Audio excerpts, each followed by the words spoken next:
Assalamualaikum warahmatullahi wabarakatuh. Di sini kami dari kelompok CISC akan menjelaskan materi tentang arsitektur dan struktur dari CPU 8 bit serta penjelasan mengenai program bahasa assembly. Di sini saya Dea Delvina Tarian dengan NPM 027. Saya Zara Agripina dengan NPM 022. Saya Febrina Aulia Zahra dengan NPM 100. Saya Nindita Trimulia dengan NPM 064. Saya Alia Rahayu dengan NPM 079. Saya Clara Monica dengan NPM 055. Saya Nadia Arsa dengan NPM 033. Saya Nindya Gita Cahyani dengan NPM 104. Baik, berikut merupakan penjelasan dari kami.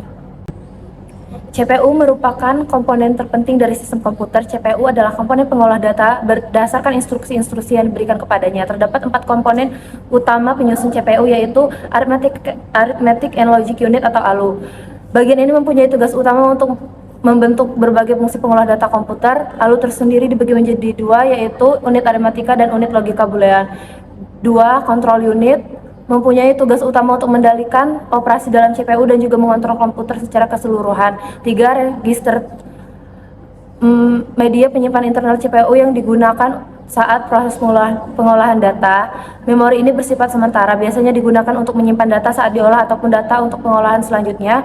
4. CPU interconnection. CPU interconnection merupakan sistem koneksi dan bus yang menghubungkan komponen internal CPU dengan bus-bus eksternal CPU.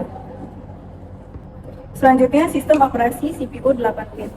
Sistem operasi 8 bit umumnya ringan dan sederhana, fiturnya terbatas, multitaskingnya juga terbatas. Contoh komputer yang menggunakan sistem operasi 8 bit adalah komputer dengan rumah generasi awal, seperti Atari 8 bit series, Commodore 64, dan Apple II. Fungsi umum dari sistem operasi 8 bit memuat dan menjalankan program, memanajemen memori, berinteraksi dasar dengan pengguna, dan mengontrol perangkat keras dasar. Beberapa contoh sistem operasi untuk CPU 8 bit yaitu ada CP/M, MSX-DOS, dan DOS versi awal untuk komputer IBM. Oke, di sini saya akan menjelaskan mengenai input-output. Input-output adalah bagian dari sistem mikroprosesor yang digunakan oleh mikroprosesor itu untuk berhubungan dengan dunia luar. Unit input adalah unit luar yang digunakan untuk memasukkan data dari luar ke dalam mikroprosesor ini. Contohnya, data yang berasal dari keyboard atau mouse. Sementara unit output biasanya digunakan untuk menampilkan data atau dengan kata lain untuk menangkap data yang dikirim oleh mikroprosesor, contohnya data yang akan ditampilkan pada layar monitor atau printer. Oke, langkah-langkahnya yaitu yang pertama itu input akan masuk ke dalam RAM. Di RAM itu akan disimpan sementara. Nah, jika RAM-nya itu terdapat overload, inputan akan dialihkan ke ROM. Selanjutnya yang bagian RAM dan ROM akan dijelaskan oleh Anin. Baik, saya akan menjelaskan tentang pengorganisasian memori. Organisasi memori melibatkan berbagai jenis memori, yaitu RAM, ROM, memori cache, memori virtual, memori flash, dan memori disk magnetic. Untuk yang pertama, RAM, yaitu RAM access memory, adalah memori yang mudah menguap yang dapat diakses secara acak dan digunakan untuk menyimpan data dan program sementara saat sedang digunakan. Kemudian ada ROM, yaitu read only memory, adalah bersifat data dapat dibaca dari RAM namun tidak dapat ditulisi. Kemudian memori virtual adalah teknik yang memungkinkan komputer menggunakan lebih banyak memori daripada yang dimiliki secara fisik. Kemudian yang keempat ada memori flash, yaitu jenis memori non-volatile yang digunakan pada perangkat portable seperti drive USB dan kartu memori. Kemudian ada memori disk magnetic. Disk magnetic digunakan untuk penyimpanan massal di sistem komputer. Mereka tidak mudah menguap dan dapat menyimpan data dalam jumlah besar. Kemudian yang keenam yaitu memori cache, yaitu memori kecil dan cepat yang digunakan untuk menyimpan sementara data dan instruksi yang sering digunakan. Oke, setelah dimasukkan ke dalam cache, di dalam cache itu dia akan disimpan sebagai transit sementara. Nah, gunanya itu untuk memproses kecepatan data yang diinput sebelumnya. Selanjutnya akan dikirimkan ke CU. Fungsi CU ini berfungsi sebagai pengatur hardware untuk menerima, mengolah, dan menampilkan data secara urut. Kemudian akan dimasukkan ke dalam ALU. Karena input keyboard tidak mempunyai logika dan perhitungan, data inputan akan lanjut ke proses selanjutnya. Kemudian akan disimpan di register. Kemudian proses di dalam register CU ALU itu masuk ke dalam CPU, dia akan disimpan lagi ke dalam ROM. Kemudian di ROM itu akan diproses sampai kemudian akan diarahkan ke outputnya. Jadi dalam penyajian data CPU 8 bit terdapat hal penting yang bisa kita ketahui, yaitu yang pertama lebar base CPU 8 bit, yang kedua ada kapasitas memori, yang ketiga representasi data, yang terdiri dari bilangan bulat dan karakter. Selanjutnya ada operasi aritmatika, dan yang terakhir ada set instruksi untuk CPU 8 bit.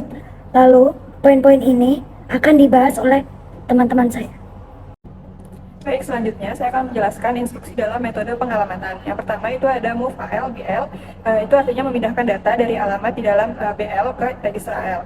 Yang kedua itu ada out 02, itu artinya untuk output, untuk mengeluarkan data ke port yang nomor 02.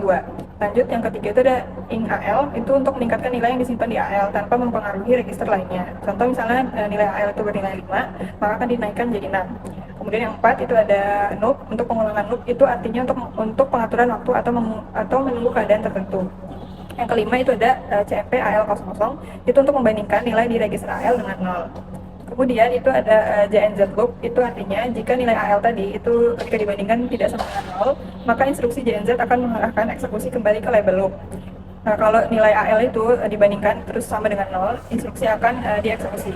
Dan terakhir itu adalah JMP start atau jump start, itu untuk melakukan lompatan eksekusi program ke label start. Selanjutnya, untuk bus sendiri, struktur bus, sebuah sistem bus terdiri dari 50 hingga 100 saluran yang terpisah. Fungsi saluran bus dapat diklasifikasikan menjadi 3 kelompok, yaitu saluran data, saluran alamat, dan saluran kontrol. Sistem bus memungkinkan transfer data antara CPU, memori, dan perangkat input-output. Dalam codingan stack sendiri, bus data digunakan untuk memindahkan data antara CPU dan memori, termasuk transfer data pixel untuk menggambar ular dan apel di layar. Kemudian yang kedua, bus alamat menentukan lokasi di mana data akan dibaca atau ditulis dalam memori. Nah, untuk dalam codingan stack ini termasuk posisi pixel pada layar. Kemudian yang ketiga, bus control mengatur operasi seperti membaca dari atau menulis ke memori, serta menangani operasi input atau output seperti penekanan tombol. Dengan bantuan sistem bus, CPU dapat berkomunikasi dengan memori dan layar untuk menjalankan permainan ular pada CPU 8 bit dengan memori dan tampilan yang terbatas. Selanjutnya, pada bagian set instruksi terdapat beberapa jenis instruksi yang dijalankan, yaitu yang pertama, data processing mencakup aritmatika dan logika instruksi. Yang kedua, data storage mencakup memori instruksi. Yang ketiga, data movement mencakup I/O instruksi. Yang keempat, kontrol mencakup teks dan branch instruksi. Berikut merupakan kode set instruksi dari program bahasa assembly kelompok kami. Baik, jadi di sini kami memiliki program assembler Snake yang dimana file Snake assemblernya dijalankan melalui terminal. Setelah file Snake assembler dijalankan, CPU akan memprosesnya berdasarkan input dari pengguna. Kemudian masuk ke siklus fetch, instruksi atau input dari pengguna akan diambil alamatnya lalu didecode untuk menentukan operasi apa yang dimasukkan. Kemudian operasi tersebut dikirim ke program counter. Selanjutnya CPU akan menjalankan instruksi yang telah didecode dan akan selalu memperbarui status flags dan program counter berdasarkan masukan dari penggunanya. Proses ini akan terjadi secara berulang sampai instruksi jump game over di mana terjadi suatu kondisi tertentu.